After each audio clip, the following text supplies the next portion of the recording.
Welcome to the History Guy War and Conflict podcast.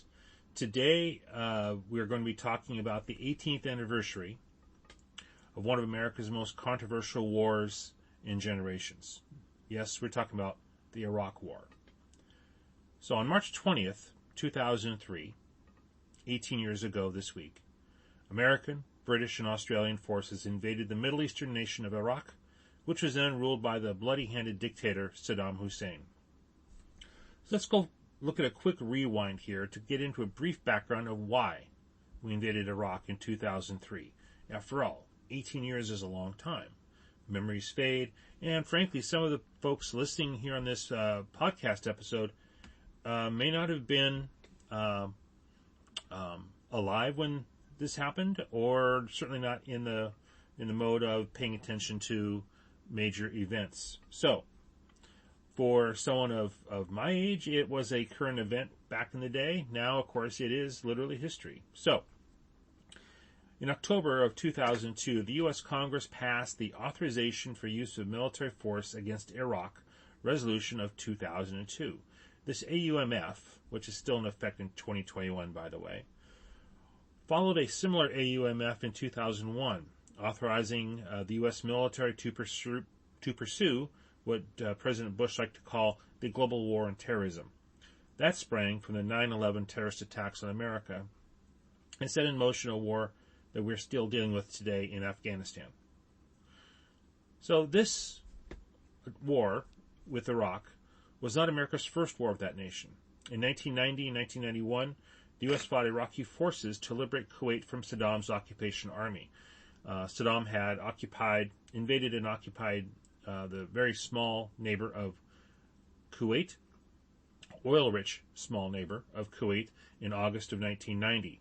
The United States, Saudi Arabia, Britain, France, multiple other nations formed a coalition, and in January of 1991, the so-called, what America calls the Gulf War, was launched, in which U.S. and allied forces fought the Iraqi troops, liberated Kuwait, invaded southern Iraq, and soundly defeated Saddam's army.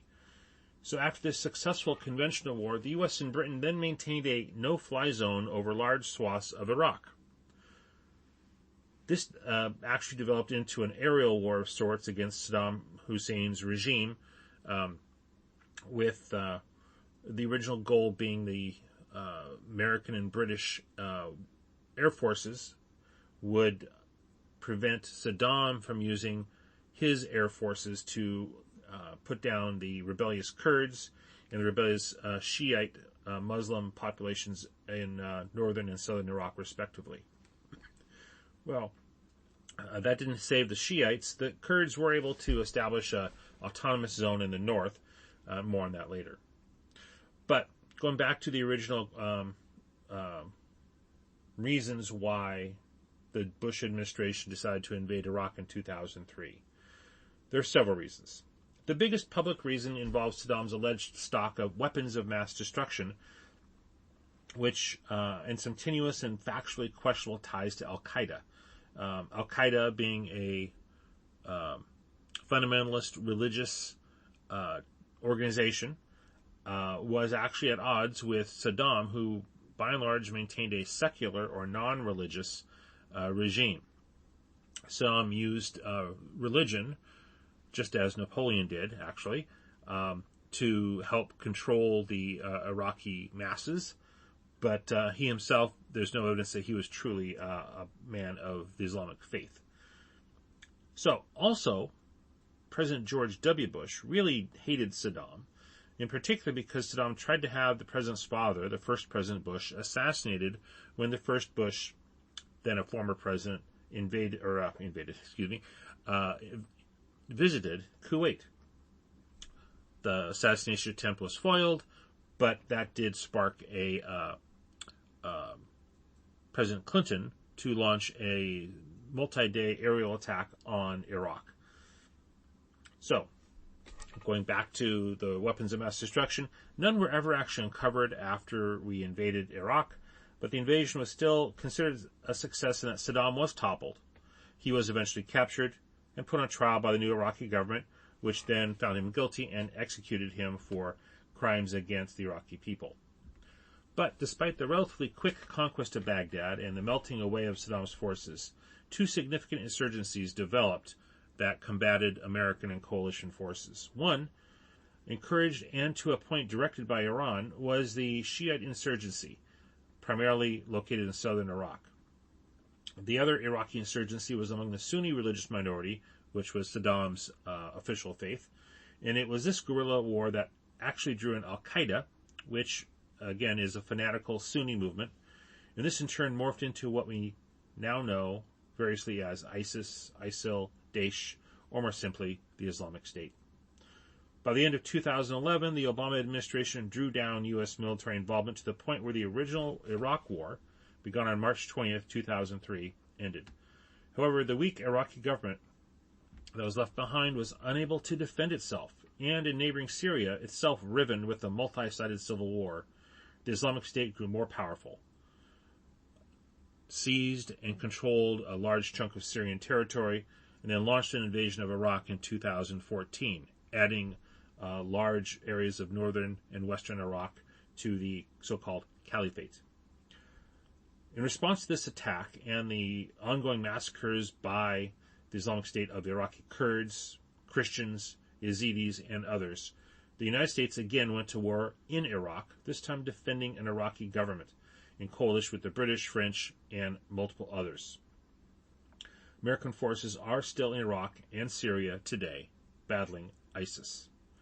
Interestingly, representatives in the U.S. Congress plan on introducing legislation that will end the 2003 AUMF, nearly 18 years after it was first approved, which set America on course for nearly 2 decades of war in Iraq.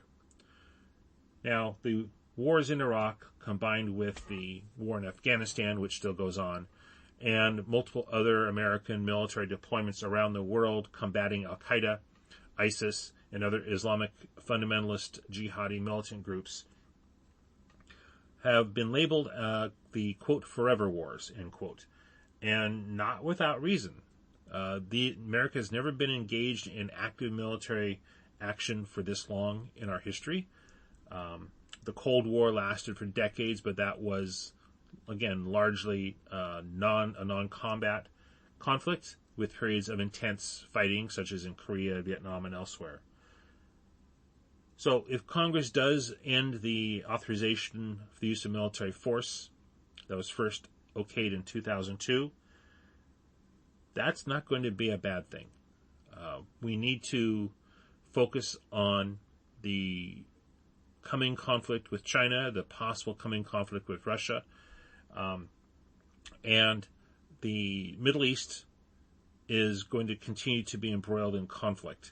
And quite frankly, if American military forces are withdrawn in a responsible manner, leaving behind an Iraqi government and other local forces that are capable of defending themselves with perhaps minimal American military support, that would be the best.